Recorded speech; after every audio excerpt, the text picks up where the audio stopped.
Hey there folks, welcome to Spectrum Pulse. We talk about music, movies, art, and culture.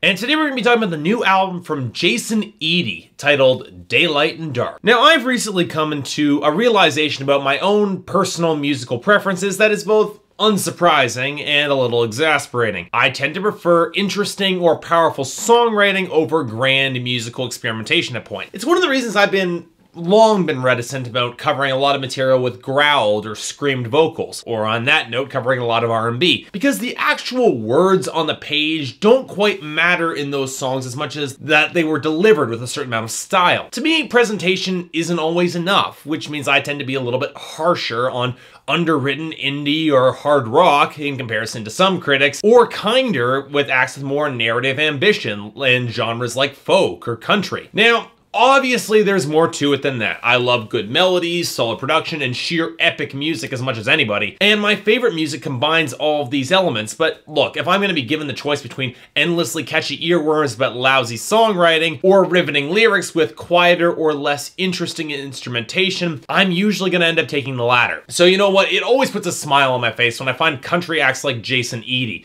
a critically praised singer-songwriter who is easily one of the strongest songwriters I've seen in country music for a while, with an uncanny knack for great melodies and original lyrics with a ton of detail and flavor. I wouldn't say that he's the greatest singer in the world, and the basic building blocks of his songs are reasonably conventional by country standards, but the details are what really knocked him up into my good graces. The first album I took a look at from him was 2009's When the Money's All Gone, a rough-edged, incredibly organic record that wasn't afraid to go into the bleak, lurid details that you don't see hit mainstream country radio cover in the same way. It was dark. It went for really profound emotional gut punches. It was brilliantly framed thanks to Jason Eady's expressive delivery. And if I had been reviewing albums 5 years ago, it would have had a solid shot at my top 10 list of best albums of the year in that year. Eady then followed up in 2012 with his album AM Country Heaven, which proved to be a small mainstream breakout and something of a critical success. But I gotta be honest and say, I didn't quite like that album as much as the one that came before. Oh, the songwriting was still great, and songs like AM Country Heaven were perfect barbs launched at the increasingly sterile country music establishment out of parts of Nashville, but at the same time I felt that the production and the instrumentation just weren't as varied or interesting. Some of the texture had been sanded away, and the instrumentation had a more accessible vibe. And look, while that was fine, his previous album just stood out as a lot more unique and colorful and closer to the grimy outlaw country that I've always loved. So when he released his newest album, Daylight and Dark, I wasn't sure about what to really expect. The songwriting was likely still going to be there. He's not going to start devolving, but would he move towards an even more polished and accessible sound on hopes of baiting the mainstream, or return to the roughness of his earlier work? Well, actually, some of both. And he may have made one of his best albums yet. And I'm happy to report that Daylight and Dark is a goddamn great country album and unquestionably earns a recommendation from me. While it doesn't quite have the heartbreaking gut punch of a song that was like Promises and Pieces, that doesn't stop Daylight and Dark from being a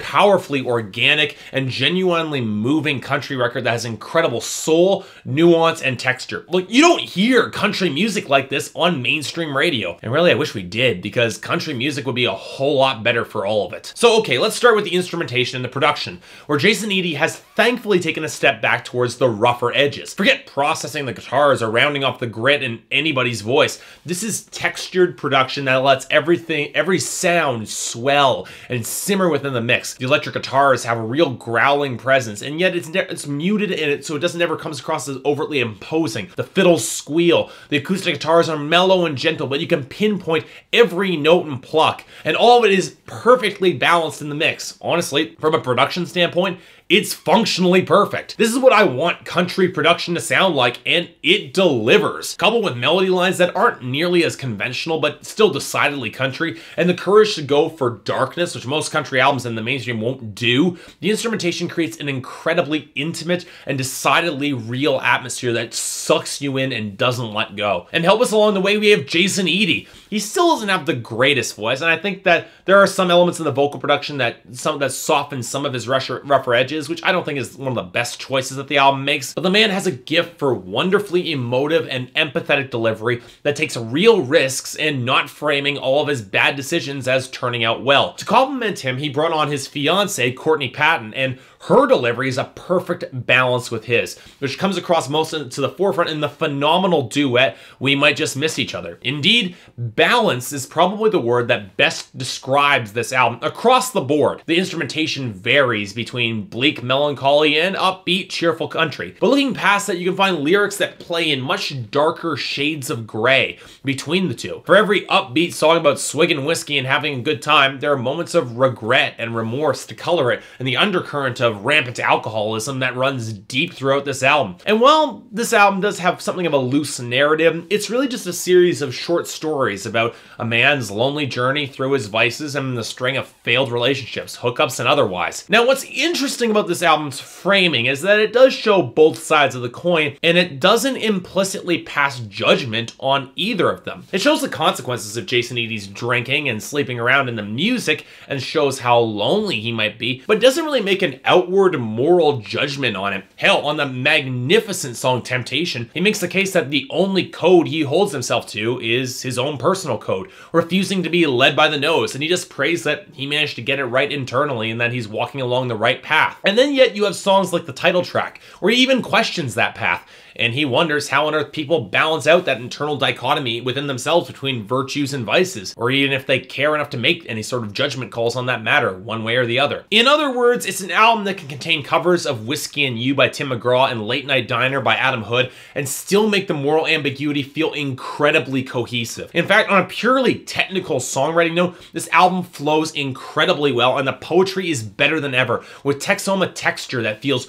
organic and rich without being pandering to Southern culture. In fact, that's arguably the biggest strength of this album, how relatable and very, very real it sounds. Jason Eady's songwriting paints a vivid picture, and the fact that it doesn't shy away from the little details makes it all the more intimate, and it's a testament to how good of a songwriter he is that the intimacy inspires empathy rather than discomfort for being so close or any sort of alienation, particularly on some of the darker moments which could prove uncomfortable to some people. Indeed, you know what, if I'm gonna nitpick this album at all, it'd be on the two tracks One Too Many and A Memory Now, if only because they come across as a little cynical and the lighter tone doesn't quite work. It's an extremely tricky balance between the earnest charm you need to pull off a song like that and real nuance that underscores the entire song and makes it work. And while he nails it for the most part on most of the rest of the album, the songs are a little bit too jokey to hold that balance together. It's clear that he's better with the darker, more melancholy material. And considering this stuff is most emotionally effective, I understand why. But really, if that's the only criticism I can muster,